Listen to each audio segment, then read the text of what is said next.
Okay, yeah, so I am with the Internet Society, and I just thought perhaps before I dive into this, which is a bit of a grab bag of different things in this presentation, I might say a few words about what ISOC is doing with regards to standards and technology, which is a group that I'm in. ISOC has grown dramatically over the last 18 months.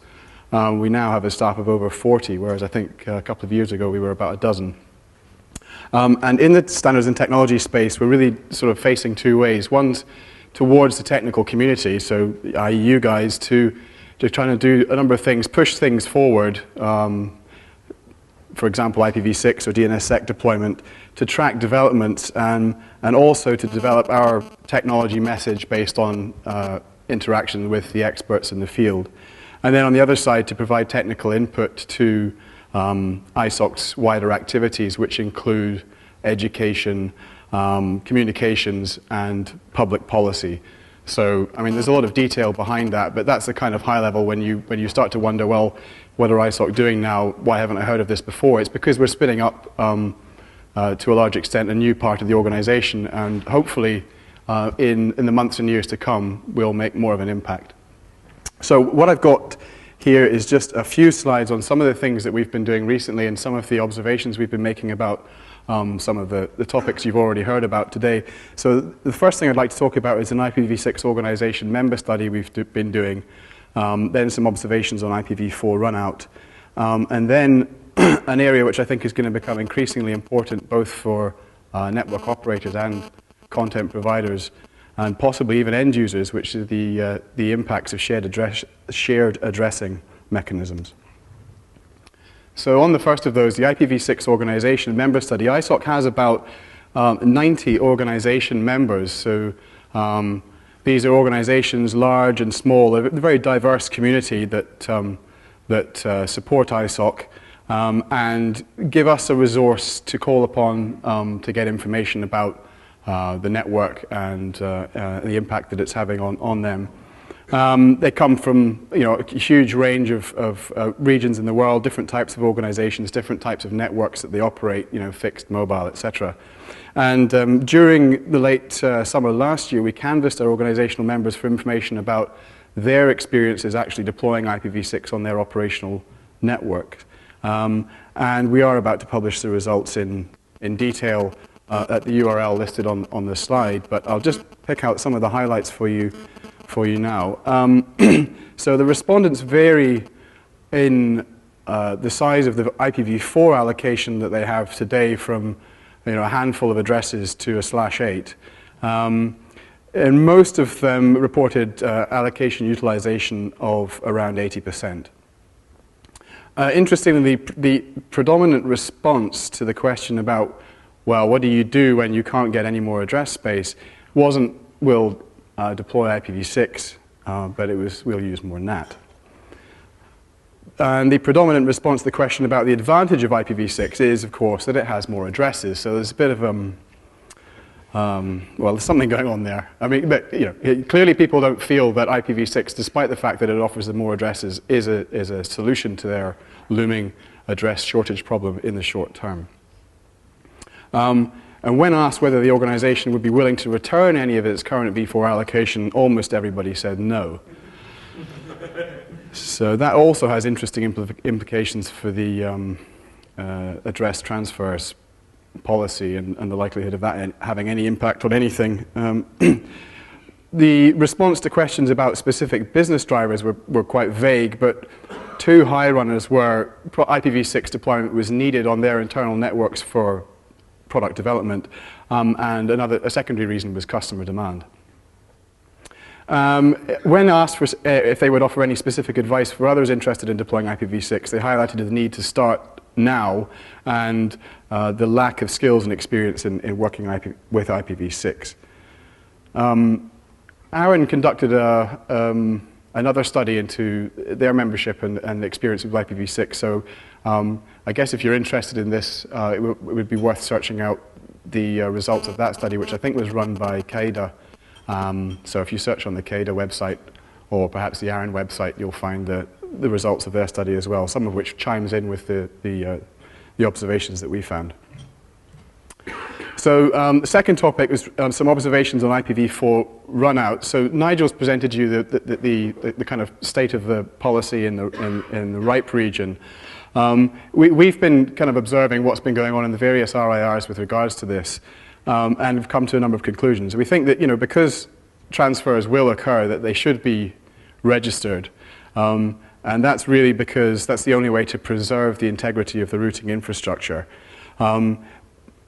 Now, this slide was written, I guess, before some recent developments in the ARIN region, but at the time it seemed as though it was fairly safe to say that the registries are not inclined to operate managed address markets, but they should acknowledge the transfers. And we felt that that was a good thing because, and I think Nigel alluded to this in his presentation as well, that if the registries are seen to be market makers or operating a managed market in any way, that is going to draw the attention of regulatory authorities and governments, which may not result in outcomes that we would all desire.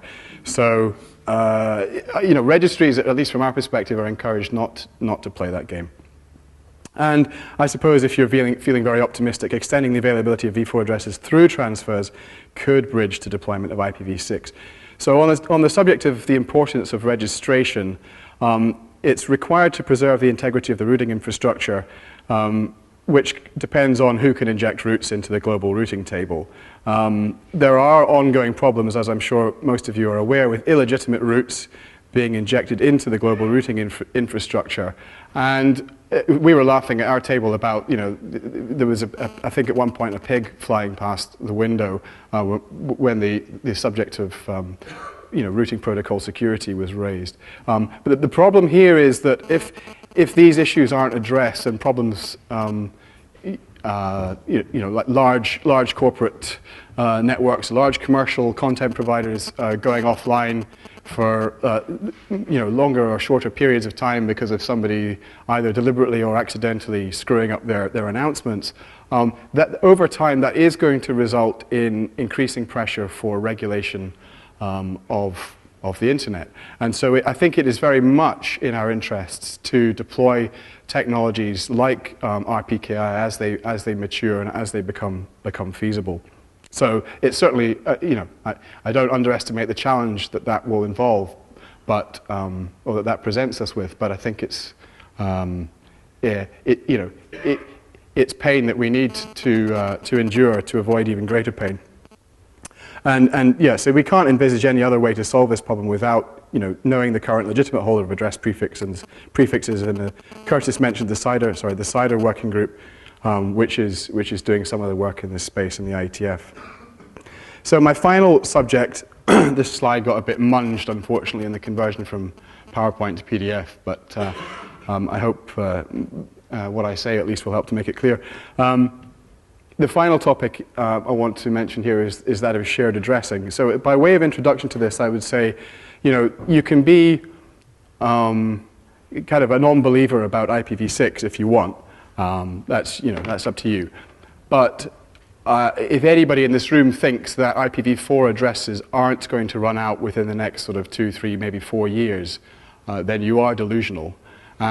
So whether or not you think IPv6 is the solution to that, this sort of technology that I'm talking about now is likely to be deployed to bridge the gap to that. And I think it has some potentially serious implications for, as I said, network operators, content providers, and potentially end users.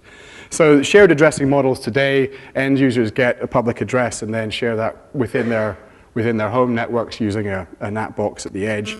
One of the shared addressing models that's being proposed is what's being called carrier-grade NAT, or service provider NAT. So you allocate end users a private address. You have a great big honking machine in your network that sort of glows red hot, and you multiplex multiple users across a single IPv4 address by restricting the number of ports that they can use. So there's no IPv6 in this at all. It's just double NAT, NAT within the service provider network, and then potentially NAT as you have it today at the customer edge. One of the slightly more interesting mechanisms that's being worked on in the IETF, and I should say there's a number of proposals sort of along these lines that are at the moment kind of going through the sausage machine. combined into a single approach to this. There's going to be a BOF meeting at the upcoming IETF on this topic specifically, but one of the approaches is to say, well, we do actually want to get to wide-scale IPv6 deployment. So if we need to share IPv4 addresses amongst multiple subscribers, perhaps we could do that across an IPv6 substrate so that at some point we can sort of turn the v4 off and hey presto, we've got IPv6. So essentially here the service provider is issuing IPv6 addresses to the end users, and the v4 traffic is tunneled over that v6 substrate to a tunnel concentrator in the network. So again, you're multiplexing multiple subscribers across a single address by restricting the range of ports that they can use. But in this scenario, you potentially don't need to allocate private addresses to these subscribers. You can actually allocate public addresses and just do single NAT.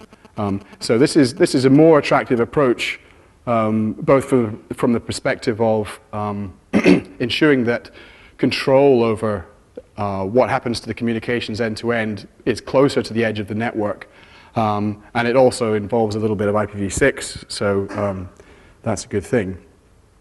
Even if we do this, even if you see this becoming widely deployed in sort of 3, 4, 5 years as a way to sort of bridge the gap to native IPv6 deployment, there are unavoidable side effects to all of these mechanisms. So ports become the critical resource that must be managed as opposed to addresses.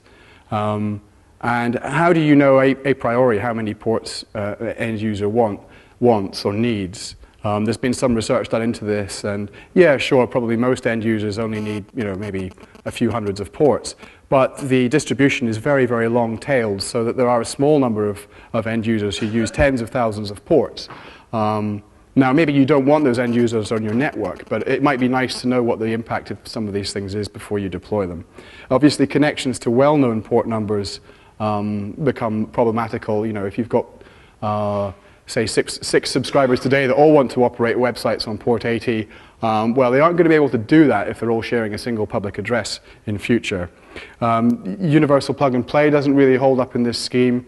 If you allocate ports on a sequential basis, or I happen to have block 1,000 to 2,000, and I start asking for port 1, port 2, then I'm going to be waiting for a long time before I get a port in that scheme.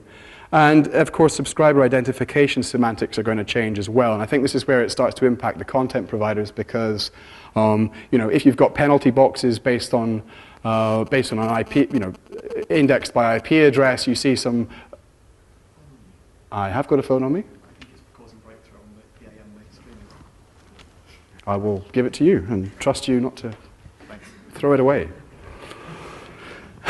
Sorry about that, streaming folks. I hope you can hear me better now. I've nearly finished, so.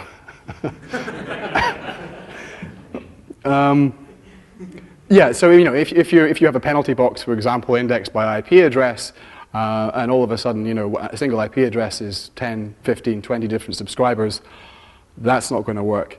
Another thing that occurred to me was if you're sharing IP address with everyone else in your street and you get infected with a worm, that worm starts opening up hundreds of ports, thousands of ports. Maybe you're allocating ports on a first-come, first-served basis. Now my poor network hygiene has affected all the other subscribers sharing that IP address. There's all sorts of potential ramifications of this kind of address sharing technology. This is only really a few of them. There are internet drafts being worked on now in the IETF, which really try to go through this in quite exhaustive detail so that we're kind of aware of what we're getting ourselves into by adopting this technology. But unless, as I say, unless you believe that IPv4 addresses aren't going to run out, then you're either going to have to deploy IPv6 or you're going to have to do something like this. And something like this doesn't come for free. So, there's common issues in the first bullet are the things I've just mentioned. We've had a number of informal discussions, and those are ongoing with network operators that seem to sort of confirm these concerns. We're very eager to hear more input, both from network operators and content providers, about negative impacts of this kind of technology, or at least start to draw up a pretty exhaustive list of the kind of things that are going to need to be addressed to make this work. Yeah, I think I've addressed the remaining points on this slide, and this is also my last slide. So I will draw a veil over this there. Are there any questions?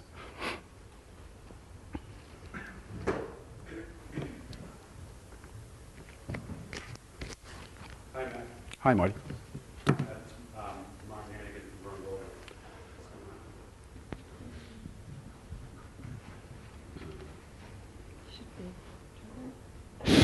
There we go. Martin Hannigan from Vern Global and from the ASO Advisory Council. So you do realize that it's also fairly irresponsible to not acknowledge that there is a liquid IP address market existing today, correct? I don't know. It's irresponsible not to acknowledge it. I mean, if it exists today, it's pretty underground. I mean, yes, I've seen the. Well, it's not underground at all. I mean, we have unit prices. We know what the fees are. We know what commissions these guys are paying. I mean, it's really, there's a market, and I think that the RIRs impact this market no matter what through things like, for example, transfer policy and registration and whatnot. And I just wanted to point that out. And I think that it is important to realize that there really is a liquid address market in terms like IP address liquidity are being thrown around often. And there's even recent examples. I'll provide you with a short one. There's a company in the U.S. currently that is a legitimate provider of services that provides IP addresses, and they're going to transfer that business, and that's a legitimate thing to do. But the use of those IP addresses are going to change, and there's a consideration that those addresses are also legacy addresses, and they're not necessarily subject to the same rules as the rest of us are. So that's your example of IP address liquidity. Thanks. So, Curtis Linger from that note, I mean, I don't think that the CGNs necessarily will affect the volume of addresses being traded, to be honest. I do think that it might have an effect if there's a price for V4, well, when there will be a price for V4 addresses, and we have customers that can't migrate to V6, the cost of these addresses might have an impact on where you want to put your CGN, how many users you will have to force to share these ports. And that's basically the discussion that's currently happening these days. And there's basically two camps. I think Matt agreed with me if I'm not, but it's some people think the push is quite far out to the edge. You don't have so many people sharing an address, which probably would be a better model for sharing this. Or you have the people who believe that because of the high cost of address space, you will have this as a very central device where you have thousands of users sharing a public address. Who is right? I guess that depends on how much V4 space you have.